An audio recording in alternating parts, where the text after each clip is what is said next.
आप एक अजीम शख्सियत, मोहसिन पाकिस्तान, मुहिब वतन, इस्लाम पसंद शख्सियत थे और आपकी बेपनाह कुर्बानियाँ हैं। पाकिस्तान को नाकाबिल तस्खीर बनाने वाली शख्सियत का नाम डॉक्टर अब्दुल कदीर ख़ान है। डॉक्टर साहब की दो बड़ी ख़ासियतें हैं जो मुझे और आपको एक पैगाम भी देती हैं। पहली बड़ी ख़ासियत ये थी कि वो दीन इस्लाम से बहुत ज़्यादा मोहब्बत करते थे और दूसरी आपकी ख़ासियत ये थी कि आप मुल्क पाकिस्तान के बहुत ज़्यादा मोहब्बत करने वाले थे। आपको ये बात भी पता होनी चाहिए कि आप भोपाल से यहाँ पे पाकिस्तान तशरीफ़ लेके आए, भोपाली से आप पाकिस्तानी बने हैं और आप फरमाते हैं कि अगर मैं चाहता तो मैं एक खरबपति बन सकता था, जहाँ चाहता मेरी अच्छी नौकरी लगती, मैं करोड़ों का मालिक होता, लेकिन मैंने वो काम नहीं किया है। क्यों? इस वजह से कि मुझे पाकिस्तान से मोहब्बत थी, पाकिस्तान में रहने वाली कौम से मोहब्बत थी।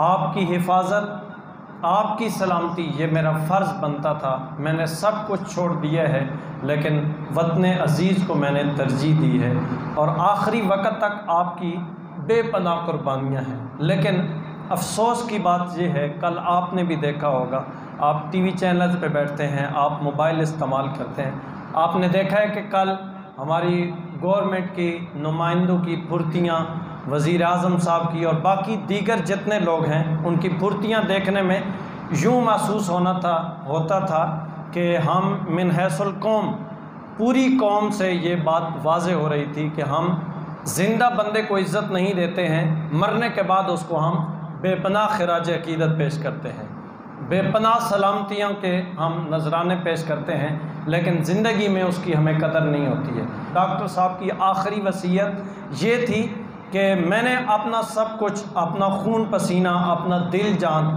अपना सब कुछ मुल्क व कौम के लिए मैंने कुर्बान किया है और आपको यानी पाकिस्तानी कौम को ये मैं वसीयत कर रहा हूँ कि मेरे जाने के बाद मेरे लिए दुआए मग़फ़िरत करना, मेरे जनाजे में शिरकत करना, मेरे लिए दुआओं का अहतमाम करना, क्योंकि मैंने ये सब कुछ आपके लिए, अपने वतन अज़ीज़ के लिए किया है। यहीं पे ज़ियाउल उम्मत जस्टिस पीर मोहम्मद करम शाह अल-अज़हरी रहमतुल्लाह ताला अलैह आप फरमाते हैं कि दोस्ती का मेआर होना भी यही चाहिए जो डॉक्टर अब्दुल कदीर ख़ान ने रखा हुआ था, और वो ये कि जो बंदा इस्लाम पसंद है, जो बंदा मुसलमानों से मोहब्बत करता है, हमारी उसके साथ मोहब्बत है। जो पाकिस्तान से मोहब्बत करने वाला है, हम उसके साथ मोहब्बत करने वाले हैं। जो बंदा इस्लाम का गद्दार है, पाकिस्तान का गद्दार है, वो हमारा कुछ भी नहीं लगता है। और हुजूर ज़ियाउल उम्मत फरमाते हैं, ये अल्लामा इकबाल रहमतुल्लाह ताला अलैह अपनी शायरी में शाहीन का मर्द मोमिन का लफ्ज़ मिलता है, उसके भी सही हकदार वो डॉक्टर अब्दुल कदीर ख़ान थे। लेकिन कल आपने देखा है कि कोई ऐसा गवर्नमेंट का नुमाइंदा आपको जनाजे में नज़र नहीं आया। इस तरह बेबसी और ज़िल्लत के साथ आपको रुस्वा किया गया। हज़रत अल्लामा ख़ादिम हुसैन रिज़वी साहब से एक दफ़ा डॉक्टर साहब की मुलाकात हुई, तो अल्लामा ख़ादिम हुसैन रिज़वी साहब ने डॉक्टर साहब के हाथ चूमे हैं। तो डॉक्टर साहब कहते हैं कि मौलाना, आपकी सफ़ेद दाढ़ी और बुढ़ापा और आपका इतना वक़ार, इतना दबदबा, आपके इतनी शोहरत, और आप मेरे हाथ चूम रहे हैं, आज तक मेरे हाथ किसी ने नहीं चूमे हैं। अल्लामा ख़ादिम हुसैन रिज़वी रहमतुल्लाह ताला अलैह आप फरमाते हैं, डॉक्टर साहब, मैंने ये हदीस मुबारक पढ़ी है कि जिसने जिहाद के लिए एक तीर बनाया वो भी जन्नती है, जिसने तीर किसी को पकड़ाया वो भी जन्नती है, जिसने तीर चलाया वो भी जन्नती है। अगर जिहाद के लिए, दीन इस्लाम की बका के लिए एक तीर बनाने वाला, पकड़ाने वाला, चलाने वाला जन्नती है, तो जिसने इतनी बड़ी अजीम सल्तनत के लिए ये बम तैयार किया है, उसके जन्नती होने में कोई शक हो सकता है? उन लोगों को कदर नहीं है जो हाथ नहीं चूमते हैं।